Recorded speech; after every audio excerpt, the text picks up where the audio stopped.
আসসালামু আলাইকুম। আমরা এখন আছি ইয়াব টেনজে, ইয়াব দ্বীপপুঞ্জের ঠিক পূর্ব পাশে। আমরা এখন যেখানে আছি সেখান থেকে প্রায় 40 নটিক্যাল মাইল দূরে একটি দ্বীপপুঞ্জ আছে।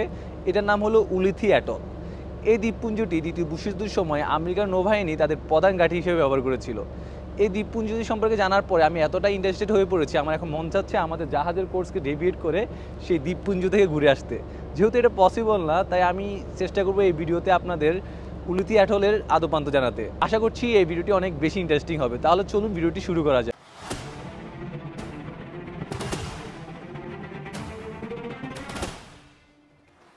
উলিথি অ্যাটল প্রশান্ত মহাসাগরের একটি দূরবর্তী প্রবাল দ্বীপ। এটি ক্যারোলিন দ্বীপপুঞ্জের অন্তর্ভুক্ত। এটি গুহম থেকে 600 কিলোমিটার এবং ইয়াব দ্বীপ থেকে 190 কিলোমিটার পূর্বে অবস্থিত। এটি ফেডারেটেড স্টেটস অফ মাইক্রোনেশিয়ার অন্তর্ভুক্ত, যা বিশ্বের বৃহত্তম প্রাকৃতিক জলধারা হিসেবে পরিচিত। এটি পর্যটন এবং সামুদ্রিক জীববৈচিত্র্যের জন্য বিখ্যাত। এখানে বিভিন্ন ধরনের প্রাকৃতিক মাছ, কচ্ছপ এবং বিভিন্ন জলজ প্রাণী পাওয়া যায়। তাছাড়া মাঝে মাঝে ইয়াব দ্বীপ থেকে উলুথি পর্যন্ত বিভিন্ন অ্যাডভেঞ্চারাস ট্যুর এবং ড্রাইভিংয়ের ব্যবস্থা করা হয়, কেননা এই অঞ্চলটি ড্রাইভিং এবং স্নরকেলিংয়ের জন্য বিখ্যাত। এই অঞ্চলে প্রায় 40টি দ্বীপ রয়েছে। এখানে প্রায় 500 থেকে 700 মানুষ বসবাস করে। এখানকার বাসিন্দারা বহু প্রজন্ম থেকে কৃষিকাজ এবং মৎস্য শিকারের মাধ্যমে তাদের জীবিকা নির্বাহ করে থাকে। এই দ্বীপগুলোর মধ্যে 4টিতে স্থায়ীভাবে জনবসতি রয়েছে। এগুলো হলো ফেলালপ, মোগমোগ, আসর এবং পেশরায়। এর মধ্যে ফেলালপে বিমানবন্দর সহ সকল সুযোগ সুবিধা রয়েছে, যা ইয়াব রাজ্য দ্বারা পরিচালিত হয়। মোগমোগ দ্বীপটি উলিথির প্রধান প্রশাসনিক আসন হলো। প্রত্যেক দ্বীপের নিজস্ব প্রধান রয়েছে। এই যে এই পুরোটা হলো উলিথি অ্যাটল দ্বীপপুঞ্জ। এখানে যে ছোট ছোট দ্বীপ রয়েছে, এর মধ্যে এই 40টা দ্বীপের মধ্যে এই যে মগমগ, এই যে আসর, ফেলালপ, আর এই দিকটাতে রয়েছে ফেসরাই। এই যে এটা হলো ফেসরাই। এই 4টা দ্বীপে স্থায়ীভাবে জনবসতি রয়েছে। এর মধ্যে ফেসরাই দ্বীপটি হলো উলুথি অ্যাটলের প্রধান প্রশাসনিক আসন। আর এই যে এই দিকটাতে রয়েছে ফেলালপ। এই ফেলালপে আসলে বিমানবন্দর সহ অন্যান্য সুযোগ সুবিধা রয়েছে। এই দ্বীপটি সর্বপ্রথম আবিষ্কার করেন পর্তুগিজ অভিযাত্রী থিয়াগো দা রোসা।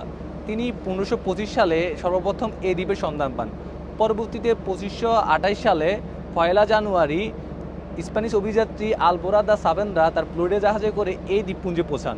তিনি এই দ্বীপপুঞ্জকে রাজাদের দ্বীপপুঞ্জ বলে অভিহিত করেন। মূলত এই নামটি তিনি এপিফানি থেকে নিয়েছেন। এপিফানি হলো খ্রিস্টান ধর্মে একটি গুরুত্বপূর্ণ ধর্মীয় অনুষ্ঠান।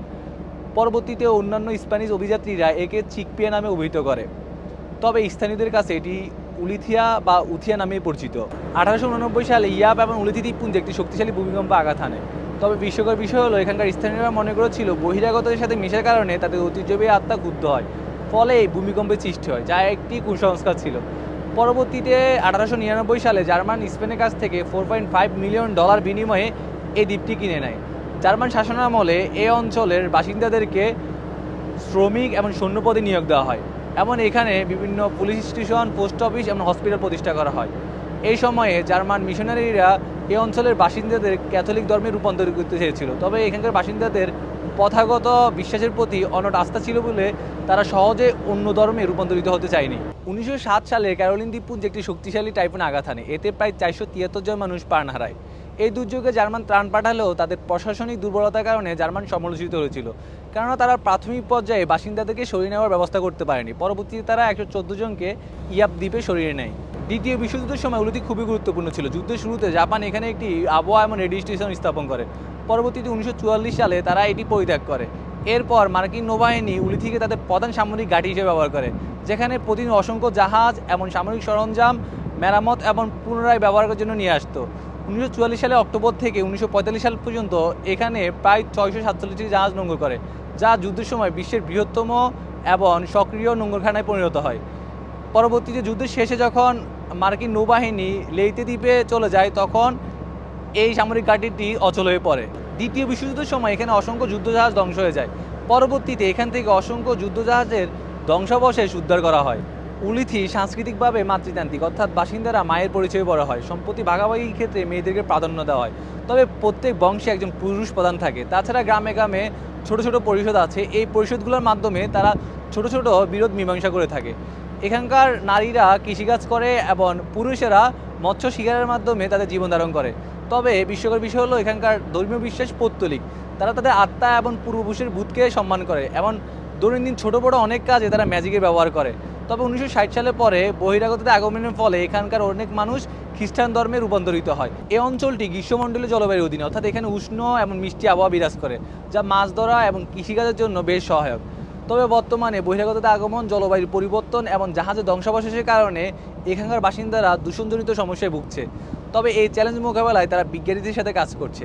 উলিথি নিয়ে স্টাডি করার পর আমি এতটাই এক্সাইটেড হয়ে পড়েছি, আমি এখনই আসলে স্বপ্ন দেখছি একদিন সেখানে সরাসরি যাব। ইনশাল্লাহ আল্লাহ যদি বাসায় দেখে একদিন সরাসরি যাব এবং সরাসরি আপনাদেরকে দেখাবো। তো যাই হোক, আমরা এখন ইয়াপ ট্রেঞ্জে আছি। আমরা চীন থেকে অস্ট্রেলিয়াতে যাচ্ছি। আমরা সেখান থেকে কয়লা লোড করব এবং কয়লা লোড করে আবারও চীনে যাব রিসার্চ করার জন্য। তো আপাতত ভিডিওটি এই পর্যন্তই। ভিডিওটি আপনাদের কেমন লেগেছে কমেন্ট বক্সে মতামত জানাতে পারেন। আর আপনারা যারা এই প্রথম আমাকে দেখছেন তাদের উদ্দেশ্যে বলছি, আমি সবসময় সমুদ্র এবং জাহাজ নিয়ে ভিডিও করে থাকি। ভিডিওগুলো যদি আপনাদের ভালো লাগে তাহলে সেলরসের পেজটি ফলো দিয়ে রাখতে পারেন। তাছাড়া সবগুলো সামাজিক যোগাযোগের মাধ্যমে সেলরসের নামে পেয়ে যাবেন। আশা করছি সেগুলোর সাথেও কানেক্টেড থাকবেন। ধন্যবাদ সবাইকে।